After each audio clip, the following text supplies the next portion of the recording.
Mga kaison, ito naman po ang tatamnan natin ng papaya sa susunod. Nabuhay na po ang papaya. Bali, dalawa po ito, nabuhay. Yan. Papatabaan na lang po natin ng bago. Kamuti po, ang isusunod ko pong itatanim dito, pagkatapos po ng kamuti mga kainsan, ay papaya. Nabuhay na po ang papaya. Ibig sabihin po, pwede na magtanim. Kaya lang, kailangan hindi po siya madadatnan ng tubig. Ayaw na ayaw po ng papaya ang tubig eh. Mga kaisan, magandang umaga. Bali, nag-i-spray po tayo ng umo para sa good bacteria po, bago po tamnan ng kamuti uli. Yung kabila po, natamnan ko na yung dulo, 600 ka puno. Ano po, ayan, ini-spray po natin mga kaisan, umo. Gawa ng, ito po ay ano ay, kumbagay natamnan na ng talong, tapos ay kalabasa, para po mabuhay yung mga good bacteria po sa ilalim. Araw ay sumisikat, kamay naka-ready, sa bukid ulit, kilos ay steady. Tanim dito, galaw doon, bawat segundo may ginagawa ngayon. Dumi sa kamay, pero tuloy ang gawa. Simpleng buhay, pero buo ang saya. Bawag sa isang kamay. Mga kaisan, na-spray ko na rin po ito ng umo. Mga kaisan, ito po ay puro kabuti na uli. Bukas po ay kasama natin 10 tao uli mga kaisan, din naman sa ibabaw magpapagama ang pagsisimula uli ng tanim ng kamuti. Sabi ko nga sa inyo mga kaisan, nagpahiga tayo ng ilang linggo dahil marami tayong makakasabay sa bundok at saka sa kabilang bayan. Pinag-aaralan po muna natin. Ngayon po ay nakapagpahinga na ng ilang linggo, tanim na po uli kami, diretso na. Bale, ano po mga kaisan, dito tayo sinuswerte ng kaunti sa kamuti. Mga malawakan tanim po uli. Yan, ari naman po yung gamas na. Yan po ay mga paminhian na ay. Yan, mga paminhian. Pwede na po yung kuhanan ng panalbos. Kaya po itananim natin sa sentro.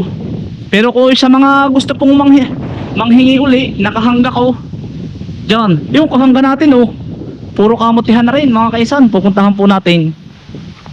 Tinuturuan ko po sila magtanim ng kamuti. Marami na po ako naturuan dito, wala pong bayad. Yung iba po nagpapabayad, ay ako hindi. Yun po ang legacy natin.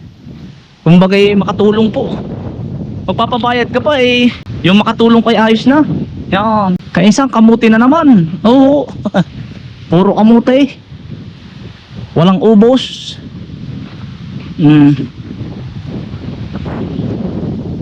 Mga tatamnan pa po natin ang kamuti. Sunod-sunod na po.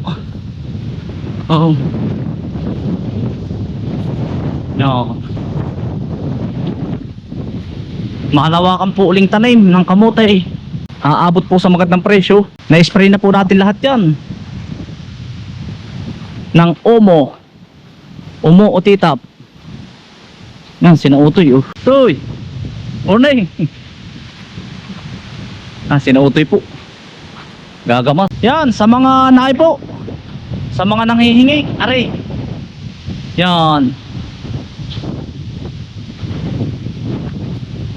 po, ayan, available po yan. Parang harapan in-spray ko utoy. Po, malaman na uli yan ang kamuting iyan. Jonas,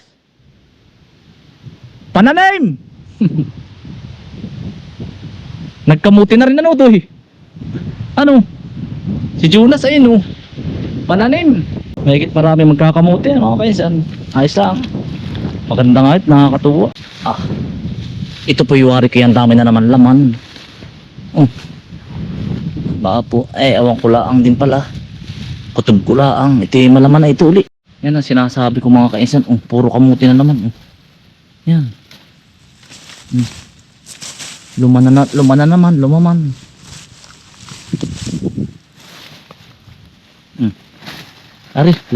Ay, sinabi ko na. Pagkadami. Muling lumaman ang kamuti mga kaisan. Na mga kaisan. Yan, in-spray na po natin lahat ito. Yan. Wala ding tigil ng gawa. Yan pag hindi nyo po ako nakikita sa vlog, spray po ako. Yan. Mga na-spray na po lahat yan. Hindi ko lang pinapakita sa inyo mga kainsan. Pero minsan po humihingi din ako ng tulong sa mga kaibigan natin. Ah, papaya oh. Sarap na rin mga kainsan. Ayun oh. Yan oh, birong sarap na rin. Tagalog pa man din mga kainsan.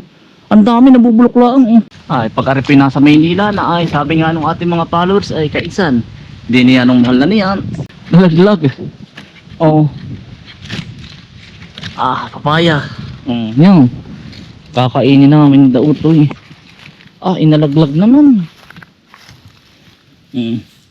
Ah, matigas pa. Yan, dami pa. Papakuha ko sa kanila. Kanila na. Dadalhin nila pa uwi. Hello po.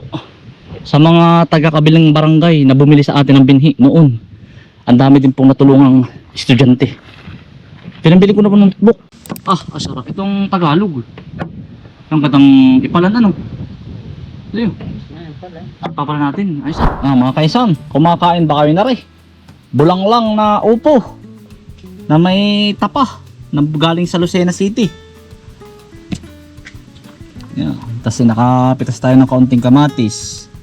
Tapos po ipipiritos ko. Mga kaisan, nakakulo na. Pinitpit na luya. Dadagdagan ko ng tubig. Kasi po yung tubig na kumulo na rin. Tapos po ay paminta. Asin po, kaunti lang. Ang palasa.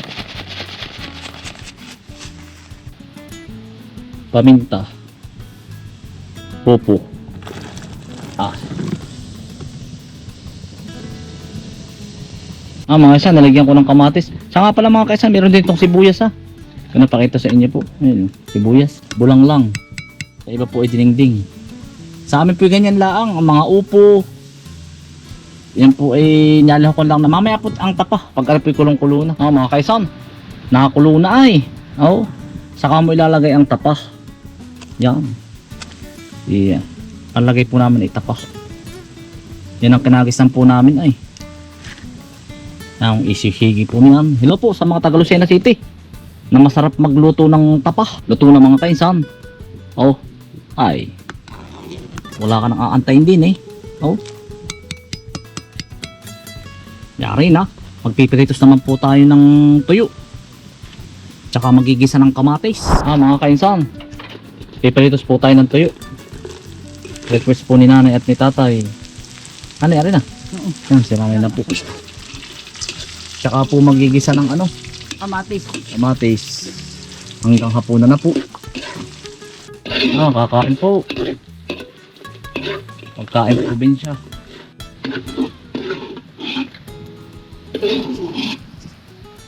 Ah, mga kaisang, kakain po, tanghalian. Ayaw sumama ng dano. May daon po. Kakain po. Kakain po. May maluto daw silang dala. Nalalayo ang pati. Ano ka ba? Nagtatabas? Tatanim? Tanim? Kaba? Kakain po. Kakain mga kaisang. Dumating yung mga kunay. Yung taga mainit. Hindi. Sir, may dumating na tayo. Tapa po, tsaka po ano, upo. Baka nagniniyog din tatay? Hindi maka. Po tuyo at talagang Ay po, tuyo.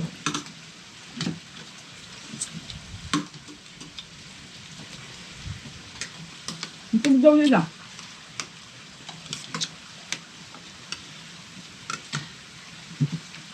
Papa.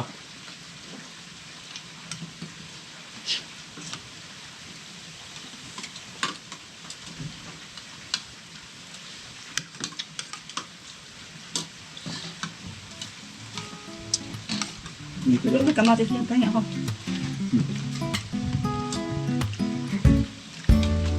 Iwanan pa. Magang-maga sa ilalim ng araw, tahimik na bukid unti-unting nagising. Hangin ay malamig habang tanaw ang palayan. Tagain na rin pala rin mga kainsan. Oh. Tagain na. Ah, mga kainsan, pinya. Tsaka po rin tubo. Tataniman din natin. Maigi rin din. Ah, mga kainsan, kuya ba ano? Marami pang hulog dito eh. Nandalaglag lang nung minsan. Mari oh.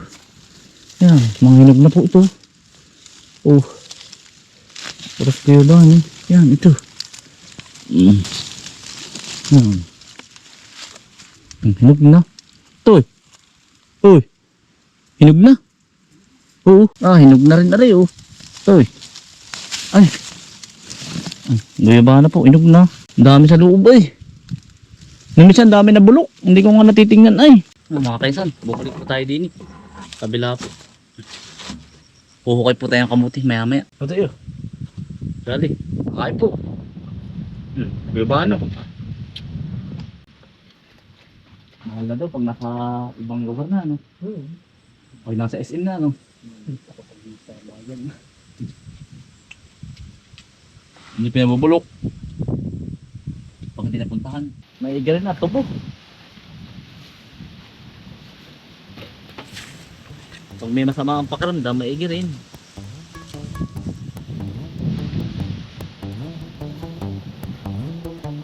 Kainsan. Yung napatusok lang ngayon, no? Tapos pinya, dalawa. Yeah. Araw ay sumisikat, kama naka-ready. Sa bukid ulit, kilos ay steady. Tanim dito, galaw doon, bawat segundo may ginagawa ngayon. Tayo naman po ay pipitas ng kamuti sa kabila. Baka may nasukuli naman tayo.